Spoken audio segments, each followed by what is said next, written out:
We get all kinds of calls this time of year for people who think they need a new queen.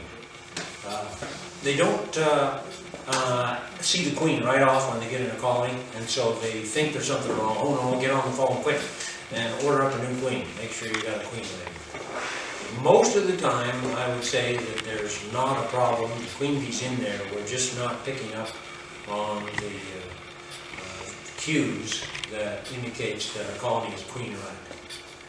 So let's go down the list of some of those things, how to find the queen bee. Let's say we were going to get in a colony and we were going to see the queen bee for sure. We didn't want to see signs of her. We didn't want to see eggs. We weren't interested in larvae. We didn't care about capover brood. I want to see the queen. I've got to find that queen, or I'm just not going to be satisfied that she's in there and doing her job. So where would we find her? We've got our boxes set up. They call this box on the bottom the brood chamber, right? So that's where the queen is usually to be found, especially this time of year. We don't have honey supers on yet this time of year, so we know she's probably going to be in the bottom box. But which frame is she going to be in the bottom box? So typically we'll find on the sides of the box there'll be honey. The next frame in will be some honey and pollen from either side. The next frame in, probably about the same, honey and pollen. Then the frames in the middle will be where we're going to find larvae, eggs, darker comb, and the queen. The queen's going to be on a frame, most typically, that has open cells. You have a frame of sealed over brood that's got a little honey in the corners maybe, but it's sidebar to sidebar brood. Will we likely find the queen on there? She probably won't be on there. If she is on there, she's probably on her way, just passing through to the next frame. So we want to find that frame that has some emerging brood. If there's a ring of sealed over brood on the frame, and then the middle of the frame is where some bees have just transitioned from their pupal stage to adult stage and emerged, and the house bees have come along and cleaned those cells out. Would we likely find the queen on there? Yeah, probably would be. So she's just got a newly available space for her to lay in, and so she's likely to be on a frame like that. So even if we see some sealed over brood, but there's empty space in the middle, there's a good chance she would be on there. If we find a frame with eggs in part of the frame and just empty cells, she could be on that frame. So the frame, where it's at in the hive, and the contents of that frame will be an indicator of whether that's a good place to hunt for the queen or not. The behavior of the bees. Let's try the next slide. I probably got some of these things listed, I think. Yeah. Okay. We'll come back to the behavior of the bees. First, right now, with queen right. If the colony has a queen and everything's going normal, we call it queen right. Right? If you get into a colony and the bees are upset, more upset than they usually are, more upset than the last time you got into a colony, that's sometimes an indicator that something's not right with the queen.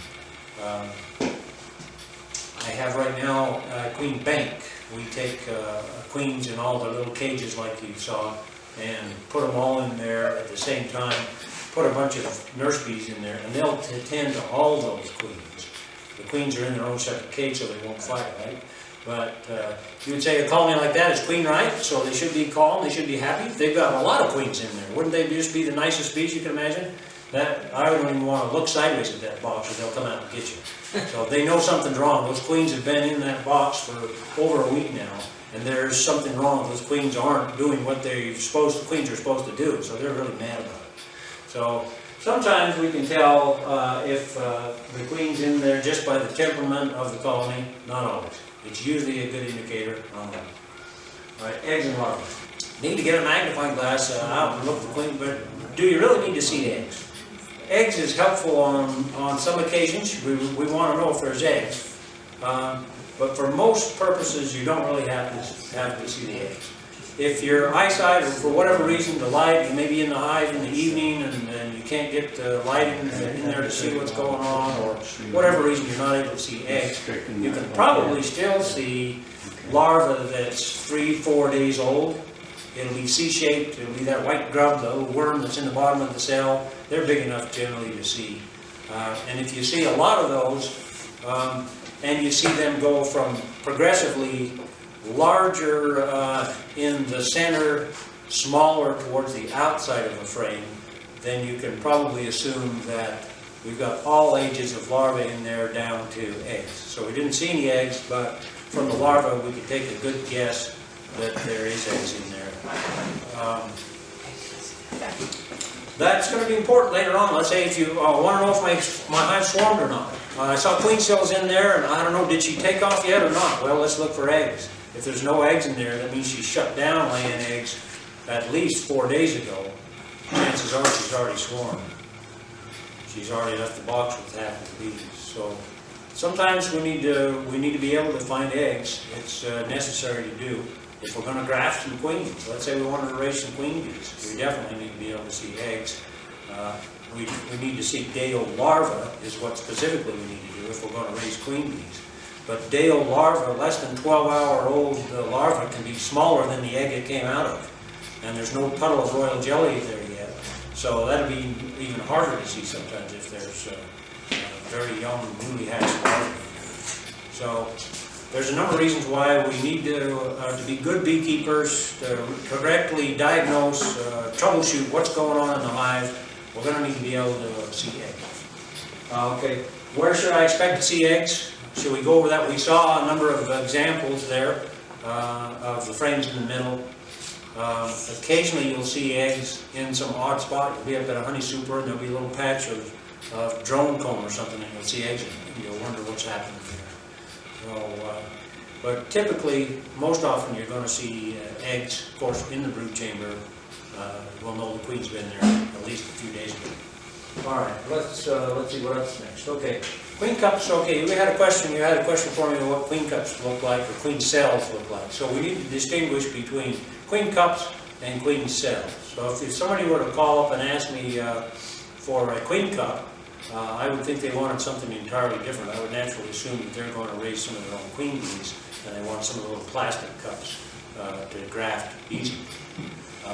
What they might have meant was, I want to try a queen cell because I want to have a virgin queen to mate with my local drones. Right? So we need to know the difference. Let's get it correctly. This is a queen cup. You can see that it started to draw out the cell wall. So that's probably got an egg in it, and it's probably got just a little bit of royal jelly in it. That's a full-on queen cell that's been sealed over. It's vertical. You see how the other cells are horizontal. They're facing out even 15 degrees upward.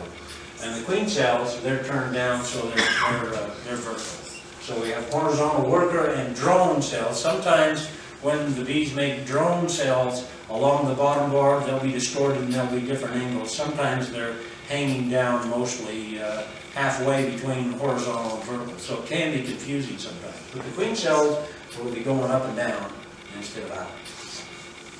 It's kind of got craters on it. Looks like a peanut shell. And it's about the same size too. You know, queen cells are 1.5 inches long, something like that, maybe not quite. And so if you see those, you'll know that something's going on in the colony. Either they're preparing to swarm, or they're superseding. One of those two. They may not be getting ready to take off. They may be just replacing an old queen that's starting to fail, or a young queen that's sick, or there's got pesticides, poison.